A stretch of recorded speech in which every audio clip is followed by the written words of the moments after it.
Good day mga tropa, meron tayong order ngayon galing sa isla ng Siargao.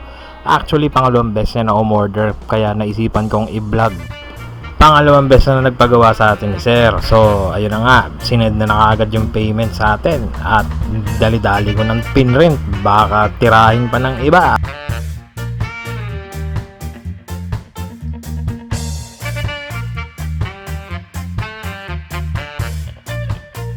At gagamitan na natin ang pinagbabawal na teknik. At dahil pinagbabawal na teknik, hindi ko ipapakita syempre. Yan ang nagpapatibay ng ating sticker. So, ayan na nga, nakita nyo naman, mas makintab na siya ngayon, glossy type na siya.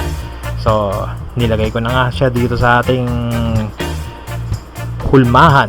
Kung ano man to, putang inang voice over to, ang hirap. At ayan na nga, inumpisahan ko ng ikat para matapos na kaagad. Teka lang, may nangihingi ng pera. Dalawa tong pinagawa sa atin Sir, isang bilog at isang dati niyang pinagawa.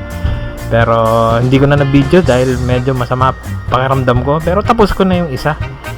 At ayan na nga nakadikit na nga sa ano natin. Umarbor na tayo ng isa. Kasi may ano tayo, may reject tayo kanina.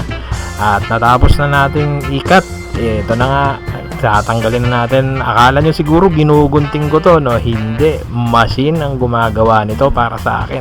Kaya nga hindi ako nag-hire ng ibang tao kasi may katulong naman ako. So, inumpisahan ko ng tanggalin. Kailangan mo lang tanggalin isa-isa. So, ganyan. Kailangan mo lang sukbitin. Medyo mahirap din at pag nagkamali ka, baka masama mo yung buong papel. Pero yan lang magiging process natin sa paggawa ng sticker. Ang importante, hindi ko na ipakita yung pinagbabawal na technique. Ayun. So, babalikan ko na lang kayo mamaya pag natapos na tong mga ginagawa. Marami tong pinagawa ni Sir. Halos hindi ko na mabilang, basta marami. Halagang 2,000 ang pinagawa niya. So, ayan, ito na ang finished product. Babalikan ko kayo once na natapos na kaagad ito. O, di ba? A few minutes later.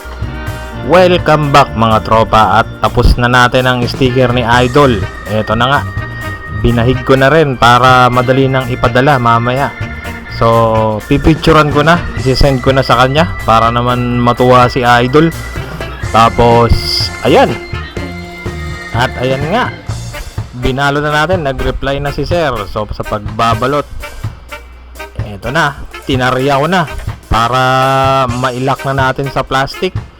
So, gagamitan natin siya ng mahiwagang lighter para hindi na makawala. Ayan, pwede. Magaling kang kupal ka. Puta. Okay na to, sigurado to, Idol. Pagdating sa'yo, good shit, man. At ayan na nga, ihahatid na natin ito sa JNT. At kung kayo'y madadayo sa Siargao at gusto nyo magpatato, kontakin nyo lamang po ang Sweet Pain Studio para may schedule kayo kaagad. Ilalagay ko sa screen. Eto. At nandito na tayo sa JNT para i-drop off. Maraming salamat sa iyo, Idol, at sa suporta. Pasyal ako dyan minsan.